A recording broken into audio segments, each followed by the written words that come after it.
Hello everyone, Vito's A30 here, back on how to play today. We are looking at how to play the game called a Game of Trains, which is apparently similar to Game of Thrones, except with trains and not drones. Well, no, not quite, not at all, but I just thought that was fun. This is from a company called Brain Games. This came out in 2017 originally, I do believe. And it is, I guess, designed by I guess, a company called Tregranic with Anatoly Sikyorov, Alexei Poltsev, and Alexei Konov. Art by Renus Pedersens, and yeah, came out in 2015. It's a cool little game where you are trying to arrange your rail cars into the correct order. It comes with 88 cards and the rules in various languages. It's very similar to the game Rackle. If you've heard of Rackle, if you've played Rackle, Rackle is a classic game that goes back the 50s or 60s or something like that. I used to have Rackle, but then I got rid of it. Just didn't interest me that much. I wish I'd still had it so that I could do a video on it, but hey, maybe one day I'll reacquire it. Who knows? But it's a game where you're trying to get cards into a numerical order. In this game, you get 4 locomotives. Each player will get one. I'll probably just, well, we can do a 2-player setup here so we can see. And then you got a bunch of rail cards which have numbers, I believe, I guess, from 1 to 84, 1 to 80. Actually, it would be, no, 1 to 84. And they have different abilities on top, which I'll go over. And they also have all sorts of different stuff. And there's some cool stuff in here. See if I can find something very quickly.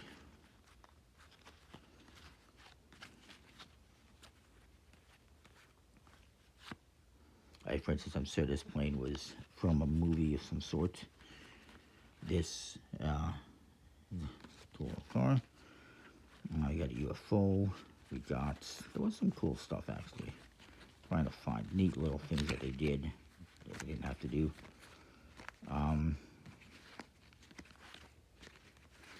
Sorry, just bear with me. Like this. These are the dragon's eggs from Game of Thrones. So yeah, it's just talking about Game of Thrones. There we go. Game of Thrones. There's like the Dukes of Hazzard card. I think that's the DeLorean. Maybe. It looks like the DeLorean. And this looks like almost like Optimus Prime. This is from the A-Team. There we go. This is Dukes of Hazzard. This looks like it's some kind of a dinosaur, obviously. Could be a reference to Jurassic Park. This looks like it could be Robocop or something, some kind of a robot underneath there. This actually looks like it could be, nah, I don't think that's the DeLorean. This is obviously Ghostbusters. It says Wraith Hunters. So all sorts of little things in there. There you go. I think that could be the DeLorean. All sorts of little details they put in there, which is really, really cool. So, cards, by the way, also have a nice stocking finish with a linen finish from Zelf. In the game, each player is going to get 7 cards.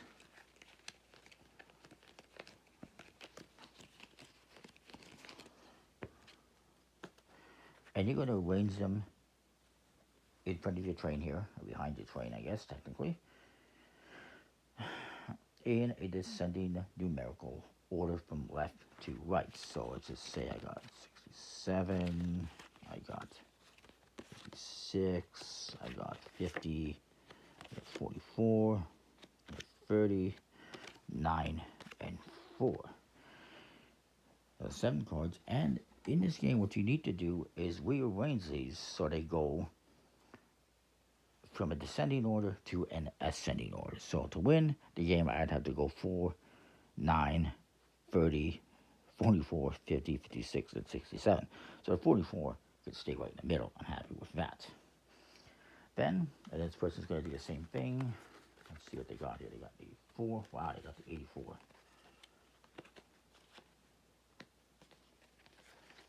Again, some of these planes I think are a reference to certain movies.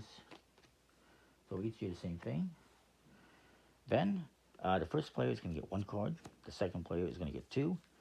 A third player would get 3, and a fourth player would get 4. We're each then going to choose 1 card. The first player just gets the one they get. And we'll place 1 card in the train with said card.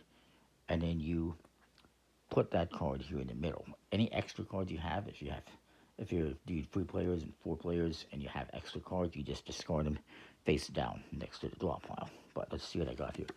A 54. Okay, so maybe I replace this 56. And this will go here. My opponents here, they got this and this.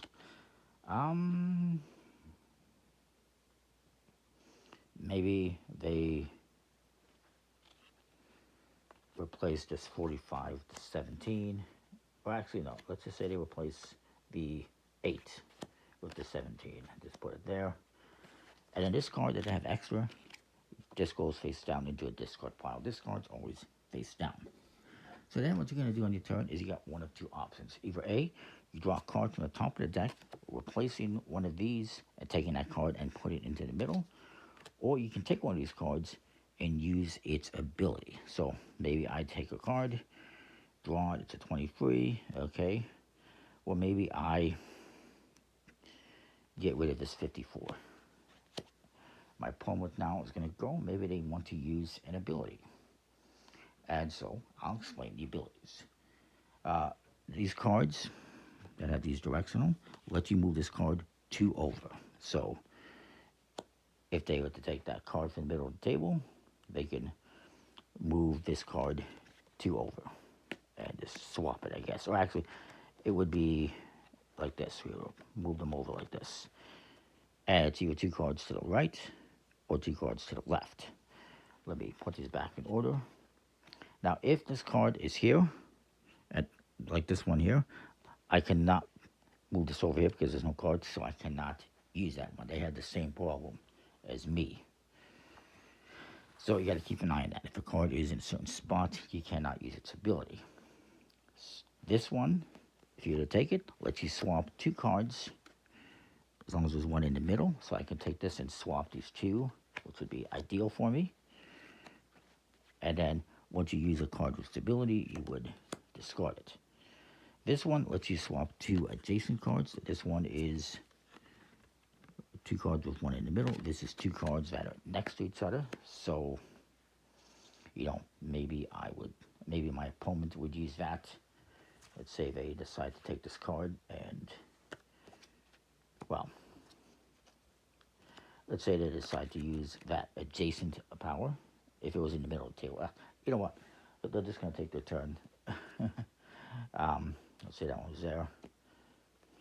Actually, I use that one. So they're going to simply draw a card. You cannot take one of these cards and swap one of these. You can only swap with these. So they draw a card to 66. Maybe they swap, not the 68. Maybe they swap the 17, or 27, I guess. Now it comes back to me. I can use ability. Again, that's what I want to use here.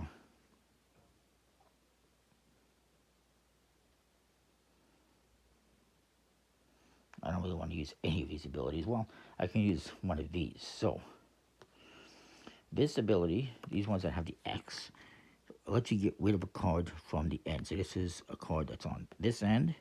This is one that is a card on the opposite end. And this one would be the card that is in the middle. So I'm going to take this one. I'm going to use it. And I'm going to get rid of this card. Now you just discard it. And replace it with a new card.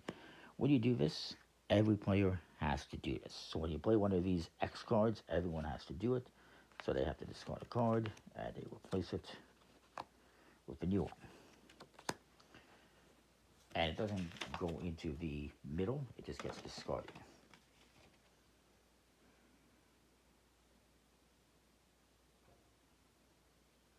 Actually, sorry, they do get put up face up in the middle of the table, so the abilities could be used. Now, if you ever have 2 cards with the same ability, such as these, they actually get discarded.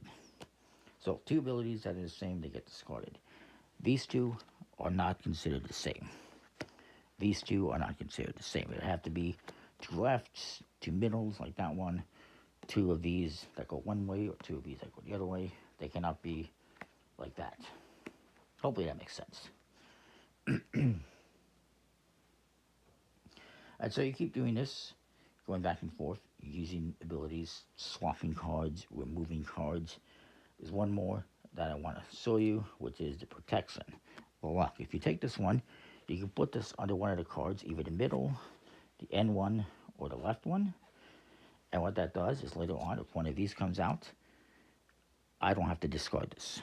So it protects this card from being discarded. And my opponent would have to still discard the card. Anyways, you keep doing this, drawing cards and replacing cards from your trade. So I can draw this one and replace this 13, swapping it out with that one, or using abilities to move cards around. Once you get your cards into a ascending order from the descending order we started off with, so let's say I ended up with